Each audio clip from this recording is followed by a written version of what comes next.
sebelum membuat bukti potong A2 itu diselesaikan dulu kewajiban PPh satu di masa Desember. Nah, di sini ada 4 pembahasan mekanisme alur PPh satu di masa Desember itu agak berbeda dengan di masa pajak Januari sampai November. Nah, terus bukti potong 21 gunggungan bagaimana caranya, terus lapor SPT masa 21 masa Desember bagaimana caranya, terus terakhir akan dijelaskan pembuatan bukti potong A2 termasuk bagi Bapak Ibu yang mengalami kendala atau yang belum. Oke. Nah, mekanisme untuk PPh satu di masa Desember ini agak berbeda. Khusus PPh satu masa Desember itu alurnya jadi awalnya tetap deposit 21 masa Desember 2025, terus lanjut buat bukti potong gunggungan. Jadi bukan membuat bukti potong pegawai tetap, bukan buat bukti potong A2 terlebih dahulu, tapi diganti dengan bukti potong gunggungan. Alasannya kenapa? Karena in data kurang bayar A2 di Cortex itu rata-rata tidak sama. Karena rata-rata tidak sama, maka diganti pakai bukti potong gunggungan. Cukup satu bukti potong gunggungan untuk mewakili berapa kurang bayar deposit di 21 di masa Desember 2025. Nah, sudah membuat bukti potong gunggungan baru lapor SPT masa 21 Desember 2025. Nah, kalau sudah dipastikan lapor SPT masa 21 Desember 2025 sudah dipastikan selesai dan depositnya yang 21 Desember 2025 sudah habis terpakai, sudah habis terlapor, baru lanjut buat bukti potong A2 di korteksnya. Nah, buat bukti potong A2 di korteksnya ini bagi instansi cukup sampai approval aja, cukup sampai terbitkan.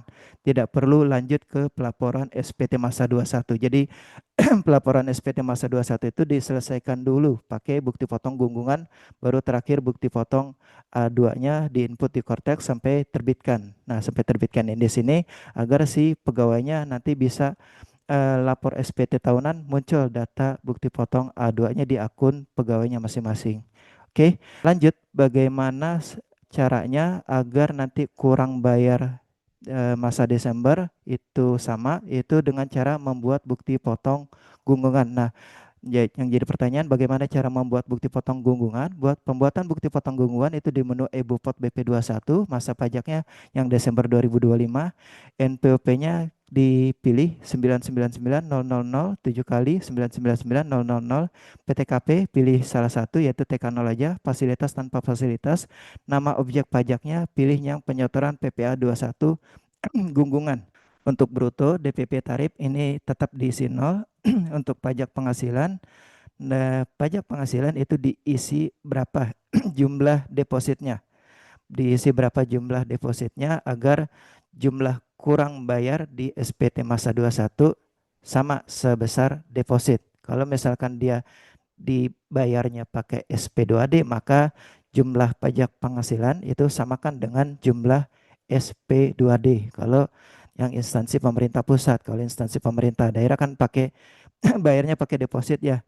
Kalau dia bayarnya pakai deposit, maka kolom pajak penghasilan samakan besarnya sebesar deposit 21 di masa Desember.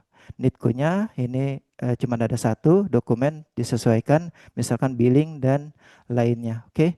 Nah, gambaran umum pembuatan bukti potong 21 gunggungan itu di menu e-Bupot BP21 selain pegawai tetap, habis itu create e-Bupot BP21. Nanti isikan data-datanya mulai dari masa pajak Desember 2025, NPWP isikan 999.000 Nah, ini untuk yang perlu dipahami pembuatan bukti potong 21 gunggungan ini diinput atau dibuat cukup satu kali. Satu kali itu mewakili satu masa pajak di masa Desember. Jadi berapa kurang bayar di 21 di masa Desember itu diwakili dengan satu bukti potong gunggungan. Ini yang kita contohkan, yang saya coba jelaskan. Nah, ini masa pajaknya, NPWP-nya 999, NITKU-nya 999, PTKP-nya TK0, fasilitasnya pilih tanpa fasilitas, untuk nama objek pajaknya baru pilih penyetoran PPh 21 yang dilakukan secara gunggungan. Nanti bisa dicoba sendiri, saya jelaskan terlebih dahulu ya. Terus untuk bruto, DPP dan tarif ini tetap diisi 0 ya, jangan diubah. Tetap diisi 0.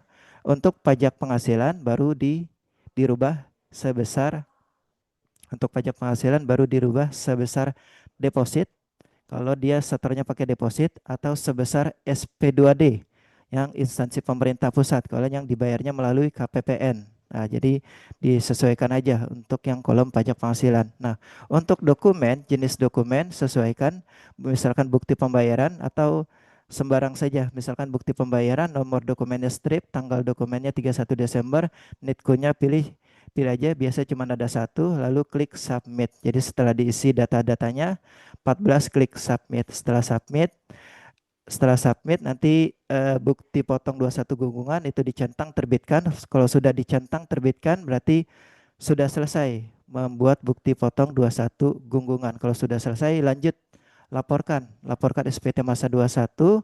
Jadi nanti kalau misalkan dia depositnya 225.000, maka bukti potong 21 gunggungan itu harus sebesar 225.000. Nanti angkanya muncul di B11. Jadi pastikan di kolom B11 itu sama dengan di B14. Jadi yang B11 ini pastikan sudah posting SPT terlebih dahulu. Nanti data bukti potong 21 gunggungan itu akan masuk ke B11. Pastikan kurang bayarnya ini sama sebesar deposit. Kalau yang instansi pemerintah daerah. Kalau instansi pusat yang dibayarnya melalui SP2D KPPN itu disamakan antara kolom B11 dengan B13 data SP2D yang dibayar melalui KPPN kalau untuk yang instansi pusat. Nah, ini yang instansi pusat berarti B11 sama B13 itu samakan. Nah, untuk di B14 dia 0. Antara dengan kata lain untuk instansi pusat B14-nya 0 itu berarti lapornya nihil karena PPh 21 masa Desember sudah dibayar melalui SP2D KPPN. Kalau yang instansi pusat, kalau yang instansi daerah dia dibayarnya kan pakai depositnya, dibayarnya pakai deposit, maka pastikan B11 sama B14 ini sama dan besarnya sebesar deposit. Kalau sudah sebesar deposit berarti lanjut laporkan, tinggal ke bagian paling bawah, centang isi jabatan, klik bayar dan lapor, isi kata sandi, simpan dan konfirmasi tanda tangan. Kalau instansi daerah dia ada pilihan pemindah bukuan deposit. Tapi kalau misalkan yang instansi pusat, kalau dia tidak ada pembayaran deposit, berarti tidak ada pilihan pemindah bukuan deposit. Lanjut ke pelaporannya. Oke, nah ini kalau sudah buat bukti potong 21 gunggungan dan sudah lapor SPT masa 21 masa Desember dan deposit 21 masa Desembernya sudah habis, baru lanjut buat bukti potong A2 di Cortex. Nah, kita lanjut pembahasan terakhir, bagaimana cara membuat bukti potong 21 A2 di Cortex. Ini saya jelaskan dengan cara impor ya. Ada 5 tahapan untuk membuat bukti potong A2 dengan cara impor, yaitu download template XML PPA21. Untuk templatenya silakan cek di s.id garing paham pajak. Di situ sudah ada template XML PPA21 atau nanti saya kirimkan melalui chat ya. Terus untuk berikutnya setting Excel. Setelah di-download templatenya, setting Excel, lalu isikan data-datanya, data pegawainya, lalu simpan data atau di save X dalam bentuk XML data. Kalau sudah disimpan dalam bentuk XML, baru di-upload. Langkah kedua setelah berhasil mendownload format XML-nya, itu langkah kedua setting Excel-nya yaitu dengan cara di menu file option di menu file option lalu klik customize ribbon ya. Setelah klik customize ribbon, nah ini ada menu developer. Silakan dicentang menu developernya. Kalau belum uncentang, silakan dicentang developernya. Lalu klik OK. Nah, setelah klik OK, berarti nanti akan muncul di samping menu view, di situ akan muncul menu developer. Di samping kanan menu view akan muncul menu developer. Nah, ini menu developer ini tujuannya untuk apa? Tujuannya untuk mengubah Excel ini ke format XML untuk bisa di-upload ke Cortex-nya. Nah, Langkah kedua sudah selesai, sudah men-setting Excel. Langkah ketiga isi datanya. Nah, isi datanya ini sudah disetting ya, sudah disetting pakai pakai rumus. Jadi cukup isi di bagian halaman isi data. Kalau di bagian ini, ini hanya setting, setting nomor datanya sama copy paste rumusnya. Nah, ini saya jelaskan dulu di bagian isi data. Ini silakan Bapak Ibu pastikan mengisi datanya yang kolom berwarna hijau. Nah, ini pegawainya, nicknya berapa, NIP-nya berapa, PTKP-nya apa, pangkat golongannya apa, gaji, tunjangan. Untuk data-datanya, gaji, tunjangan, terus tunjangan struktural, tunjangan beras, iuran pensiun, zakat, ini datanya berdasarkan data bukti potong A2 dari SIM gaji atau dari gaji Kemenkeu. Silakan di-download data A2 dari SIM gaji atau gaji Kemenkeu. Nah, atau Bapak Ibu punya datanya, kalau misalkan punya datanya silakan tinggal disalin atau di copy paste. Kalau misalkan punya rincian data penghasilan setahun, berapa gaji setahun, berapa tunjangan istri setahun, tunjangan anak, tunjangan struktural dan iuran pensiun sampai dengan zakat kalau misalkan ada. Untuk bukti potong sebelumnya ini tidak perlu diisi jika kalau misalkan dia pindahan baru diisi. Tapi ini eh, tidak perlu diisi karena kalaupun diisi nanti kemungkinan ada error ya. Silakan ini untuk yang bukti potong ini tidak perlu diisi atau tetap diisi nol. Tanggal bukti potong ini tidak perlu dirubah, cukup defaultnya di bulan Desember aja. Nah ini defaultnya sudah di default 1 Desember 2025.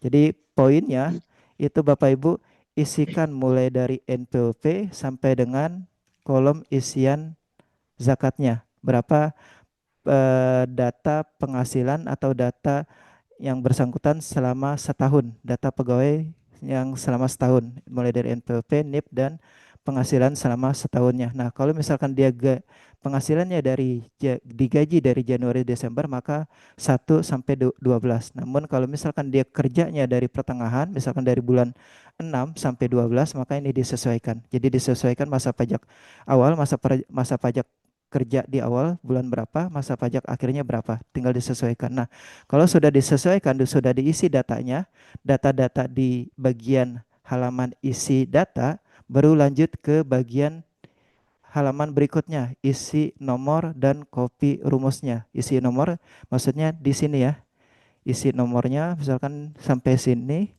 Nah, kebetulan kalau misalkan dia sampai baris ketiga, maka ini dihapus ke bawah, tinggal tinggal klik kanan, habis itu klik delete ya. Jadi kalau misalkan dia cuma ada 3 baris, berarti isi nomor datanya yang nomor data yang kolom A ini sampai dengan nomor 3. Terus copy paste rumusnya, ini mulai yang dari paling atas di copy semuanya, lalu diturun ke bawah sampai baris ketiga. Tinggal copy paste aja. Jadi untuk bagian halaman kedua itu cukup isi nomor data sama copy rumusnya aja. Kalau untuk bagian isi data itu di bagian halaman pertama ini isi datanya. Jadi nanti kalau ada kendala, yang penting ini dilengkapi terlebih dahulu. Kalau sudah lengkap masih ada kendala pada saat upload menemui kendala error, silakan dikirimkan melalui chat nanti errornya apa. Terus kirimkan juga format XML-nya ini nanti kita coba bantu untuk backup memperbaiki isian datanya. Oke. Jadi yang penting isi data di halaman pertama ini pastikan diisi lengkap. Diisi datanya sesuai dengan data pegawai dan data penghasilan selama setahun. Sepanjang isian datanya ini sudah sesuai, maka kita bisa bantu. Oke. Nah, untuk yang isi ini saya coba jelaskan. Jadi kalau misalkan dia di Tahu, sini ada betul lalu di. Tahu di dia antarin sih. izin sebentar.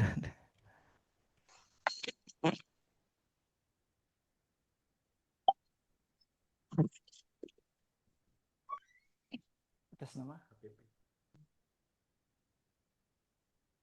ini ya.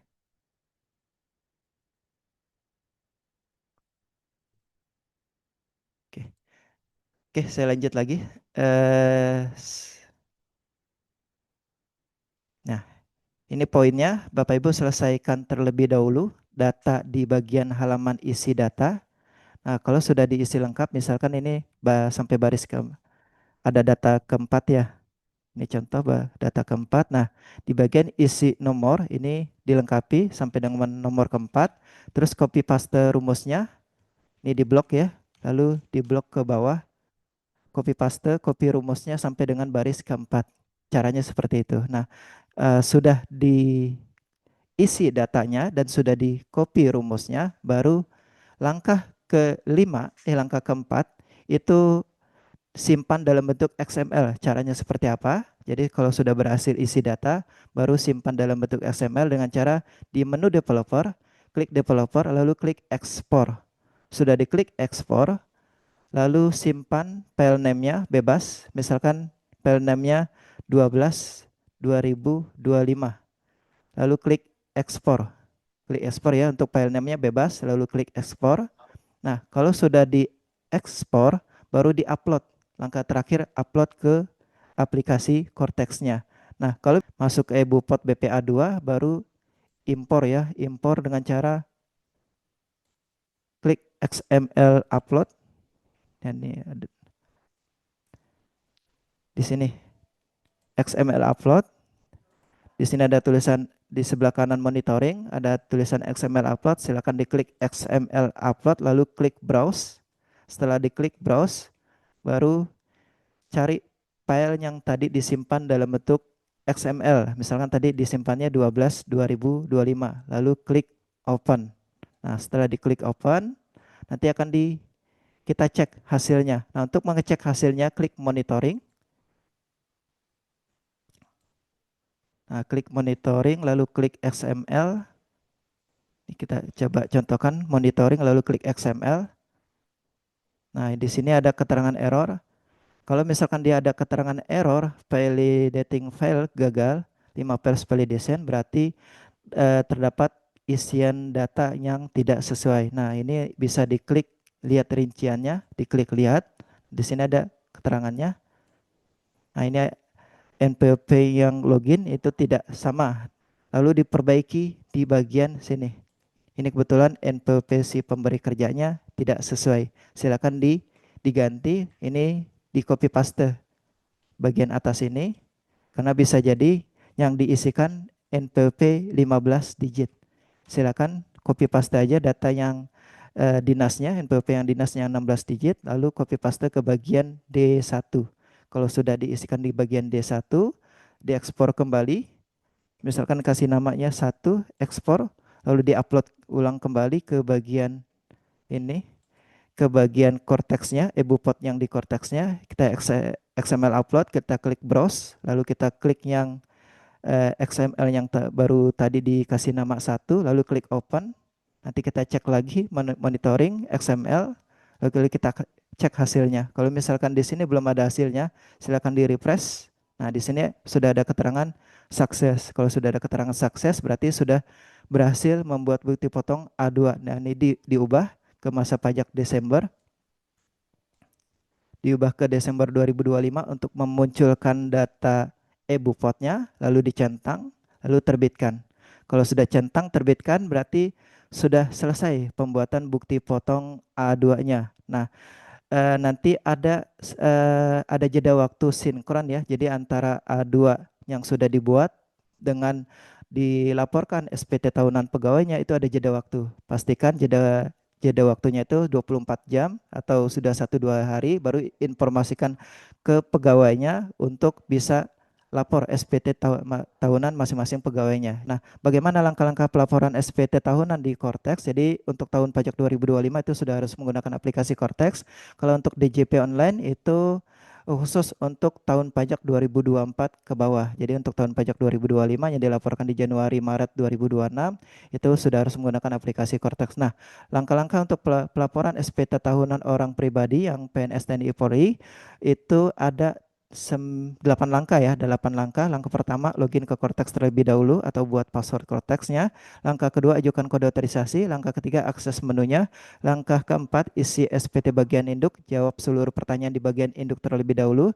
Lalu langkah kelima, isi SPT bagian lampiran. Nanti di bagian lampiran yang diisikan cukup di bagian L1 saja, data harta, data penghasilan, sama data bukti potongnya. Lalu data yang keenam, langkah yang keenam yaitu cek status PPh kurang bayar di bagian induk E11A, pastikan nilainya 0 untuk memastikan nilainya nihil ya, tidak ada kurang bayar. Karena untuk PNS kalau dia cuma satu pemberi kerja itu seharusnya pelaporannya nihil. Lalu langkah ketujuh, submit SPT dengan cara di induk paling bawah itu klik bayar dan lapor. Lalu langkah terakhir, ambil tanda terima SPT atau BPE-nya bagaimana. Oke, kita coba bahas langkah-langkahnya. Langkah pertama untuk bisa lapor SPT tahunan di Cortex yaitu login ke Cortex. Ini bagi Bapak Ibu Bendara mungkin sudah ya. Saya informasikan aja bagi yang belum membuat password Cortex-nya, itu langkah pertama yang dilakukan untuk login ke Cortex yaitu buat password Cortex-nya dengan cara klik lupa kata sandi. Nanti untuk klik lupa kata sandi, nanti untuk membuat password Cortex-nya itu dengan cara klik lupa kata sandi. Setelah klik lupa kata sandi, nanti lanjut langkah berikutnya. Nah, untuk lebih lengkapnya bagaimana cara login Cortex pertama kali, silakan cek videonya sudah ada di s.id garing SPTOP1. Nah, dalam hal sudah dibuat password Cortex-nya, baru login, ID pengguna, isi NIK, kata sandi, captcha, dan klik login. Nah, setelah berhasil login, langkah kedua, ajukan kode otorisasi. Kode otorisasi ini sebagai tanda tangan digital. Jadi kalau tanda tangan digital ini, tanda tangan elektronik ini, kalau dulu kan tanda tangannya manual di kertas. Nah, kebetulan karena di Cortex ini sudah online, maka tanda tangannya elektronik. Nah, untuk tanda tangan elektronik itu daftarkan dengan cara daftarkan kode otorisasi. Ini sebagai pengganti tanda tangan elektronik. Nah, kode otorisasi, pendaftaran kode otorisasi bagaimana?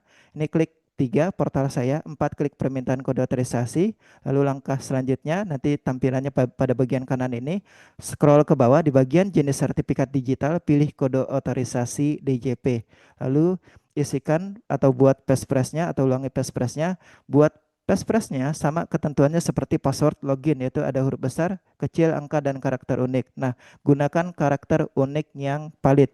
Karena untuk yang passphrase itu ada karakter unik yang tidak bisa disimpan untuk kode passphrase-nya. Nah, pastikan gunakan karakter unik yang valid untuk kode passphrase seperti tanda seru, atau tanda pagar. Atau lebih sederhananya, passphrase ini boleh disamakan dengan password login kalau misalkan karakter uniknya valid. Oke, sudah dibuat passphrase-nya, centang dan simpan. Kalau sudah simpan, ada keterangan sukses, berarti sudah berhasil mendaftarkan kode otorisasi.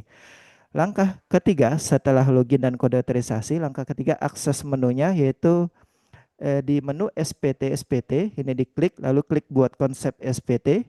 Setelah itu pilih jenis pajaknya PPh orang pribadi. 11 klik lanjut. 12 pilih SPT tahunan. Ini perlu diperhatikan baik yang pegawainya kerjanya full 12 bulan maupun kerjanya pindahan ataupun dia kerjanya dari pertengahan tahun tidak full 12 bulan, tetap pilihannya SPT tahunan. Ini yang perlu diperhatikan. Nanti periodenya pilih Januari Desember 2025 lalu klik lanjut. 14 klik lanjut. 15 pilih model SPT-nya normal. Ini kalau baru pertama kali munculnya normal. Lalu 16 klik buat konsep SPT. 17 lalu klik yang tanda pena ini untuk membuka SPT-nya. Jadi setelah berhasil membuat konsep SPT-nya, pada bagian bawah ini akan muncul daftar konsep SPT-nya. Baru diklik yang bagian kiri ini, yang tanda pena ini untuk membuka SPT-nya. Klik tanda pena untuk membuka SPT-nya. Setelah berhasil membuka SPT-nya, lanjut langkah keempat. Langkah keempat itu isi SPT di bagian induk. Jadi nanti ada 2 halaman ya. Ada 2 halaman yaitu halaman pertama itu halaman induk, halaman kedua halaman L1. Nah, di halaman induk ini kita langkah yang dilakukan, langkah keempat yaitu isi data di halaman induk. Jawab seluruh pertanyaan di halaman induk. Jadi di bagian induk ini terdiri dari pertanyaan-pertanyaan. Nah, di bagian induk ini ada beberapa poin yaitu di bagian header, posting SPT sama centang sumber penghasilan. 18, posting SPT sampai statusnya completed. Tujuannya apa? Tujuannya untuk menarik data harta, data utang, data anggota keluarga, sama data bukti potong. Data bukti potong dari pemberi kerja, termasuk dari bukti potong dari instansi. Jadi pastikan posting SPT dulu sampai statusnya completed. 18 sudah posting SPT, 19 pilih sumber penghasilannya di centang pekerjaan. Untuk yang di bagian A, ini di bagian A7 perlu diperhatikan.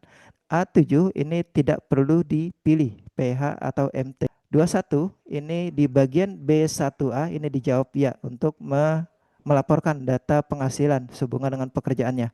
B1A dijawab ya, untuk pertanyaan lain dijawab tidak.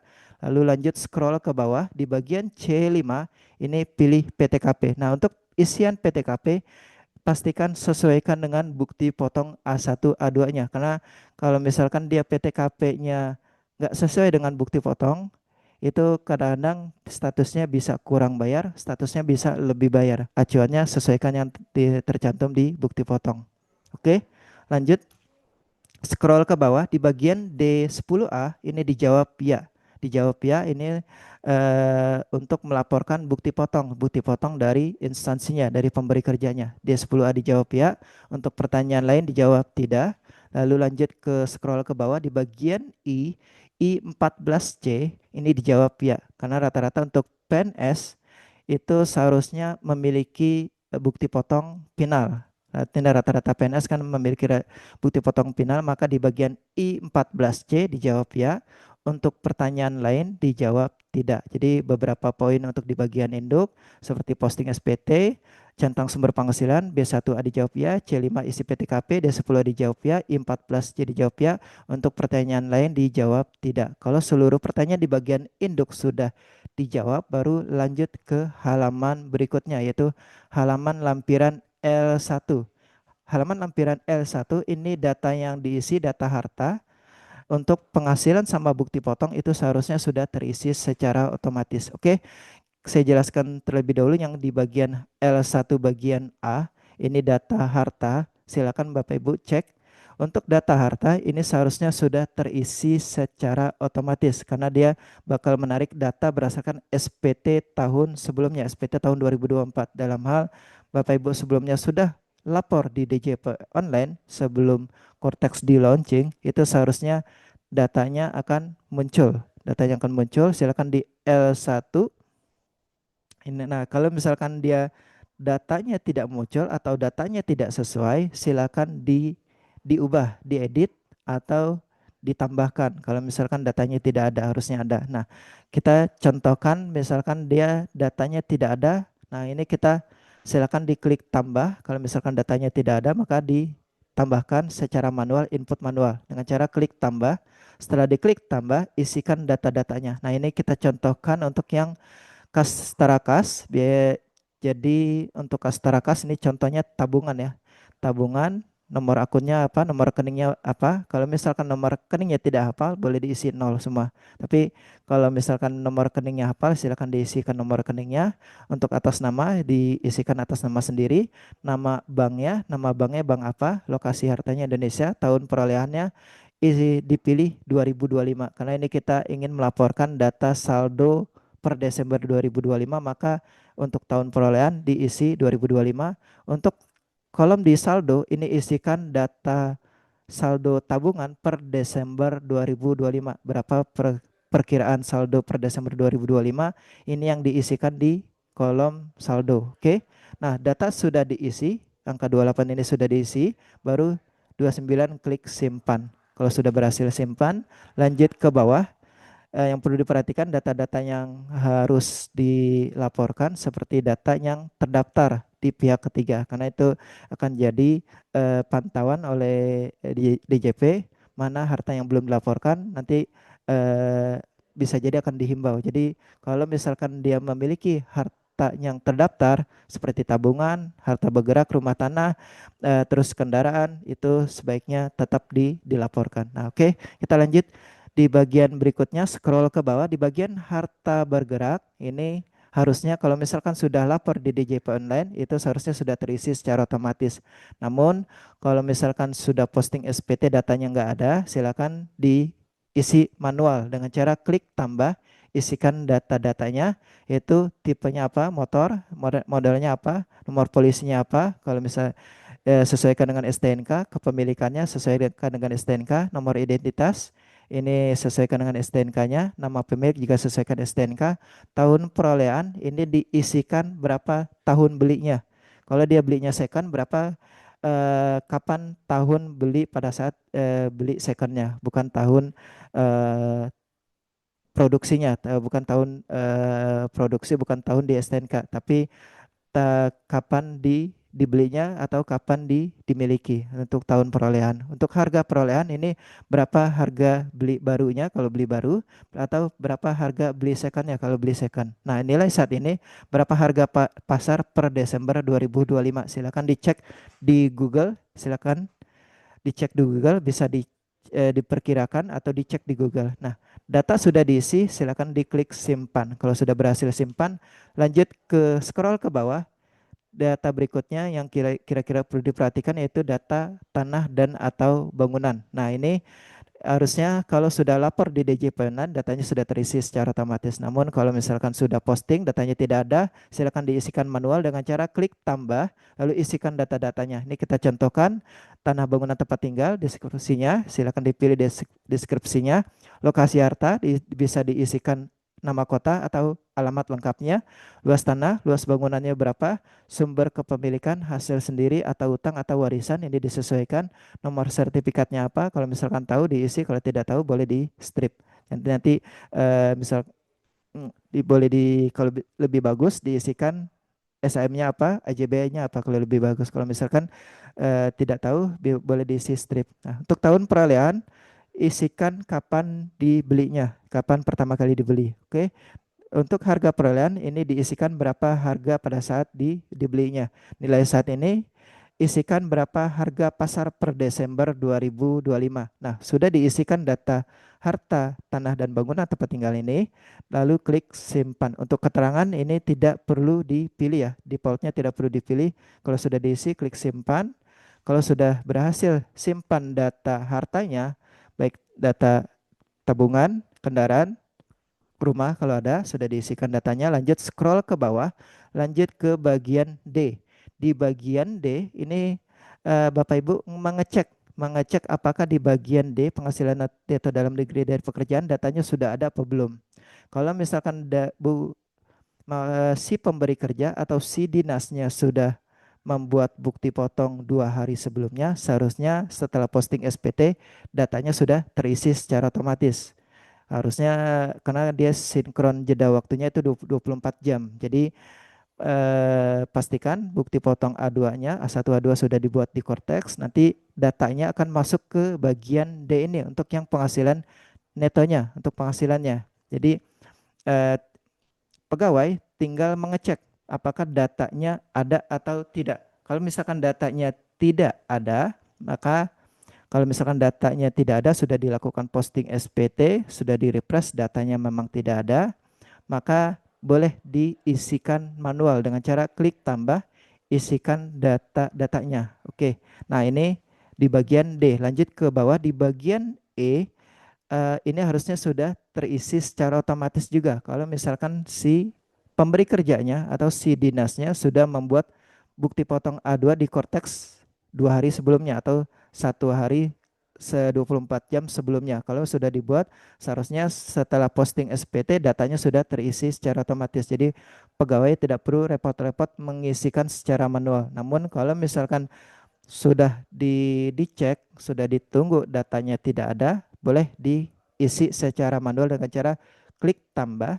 Nah, isikan datanya sesuai dengan bukti potong. Jadi kalau bisa, kalaupun tidak ada, tetap di diminta bukti potongnya ke pemberi kerja atau ke dinasnya. Tapi kalau misalkan sudah dibuat harusnya datanya sudah muncul dan sudah terisi secara otomatis. Kalaupun tidak ada, boleh diisikan secara manual dengan cara klik tambah, isikan datanya sesuai dengan bukti potong.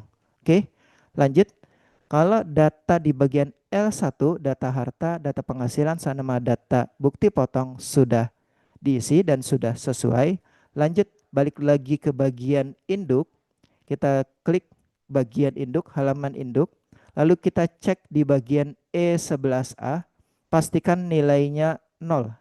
Nilainya 0 ya, karena untuk PNS itu kalau dia cuma satu pemberi kerja dan cuma ada satu bukti potong A1 atau A2, itu harusnya SPT-nya nihil. Untuk memastikan dia SPT-nya nihil, pastikan di bagian E11A nilainya 0. Kalau nilainya sudah 0 berarti laporannya nanti bisa nihil. Lanjut, kalau sudah E11A 0, lanjut ke bawah. Namun kalau E11A-nya tidak 0, silakan dicek. Yang dicek PTKP, cek di bagian lampiran L1D atau cek di bagian lampiran L1E. Itu kemungkinan salah satunya PTKP-nya tidak sesuai atau L1D atau L1E-nya itu ada lebih dari satu bukti potong. Misalkan ada penghasilan lainnya. Kalau dia ada penghasilan lainnya maka ada kemungkinan kurang bayar atau lebih bayar. Untuk yang kurang bayar lebih bayar mungkin bisa dikonsultasikan ke KPP untuk diidentifikasi langsung. Tapi kalau cuma satu bukti potong pastikan nilainya E11A, pastikan nilainya 0. Oke. Lanjut, kalau sudah memastikan E11A nilainya 0, lanjut scroll ke bawah. Di bagian paling bawah induk itu pastikan status SPT-nya nihil ya. Sebelum lanjut klik bayar dan lapor, pastikan di bagian sini ini ada status SPT-nya nihil. Jadi pastikan di sini status SPT-nya nihil untuk yang PNS 1 pemberi kerja. Kalau sudah nihil, lanjut centang, klik bayar dan lapor, 42 close, 43 isikan kata sandi Pespres-nya. Kalau misalkan kata sandi Pespres-nya tidak valid atau kode otorisasinya tidak muncul, silakan solusinya ajukan ulang kode otorisasi. Nah, kalau sudah isi kata sandinya sudah berhasil, klik konfirmasi tanda tangan. Kalau sudah klik konfirmasi tanda tangan dan ada keterangan sukses, nanti SPT-nya akan berpindah dari konsep SPT pindah ke SPT dilaporkan. Terakhir itu ambil tanda terima SPT BPE-nya dengan cara klik kotak pos hijau ini. Nanti tanda terima SPT atau BP-nya akan dikirimkan ke email terdaftar. Kalau sudah menerima tanda terima SPT BPE-nya, berarti pelaporan SPT tahunan orang pribadinya sudah selesai.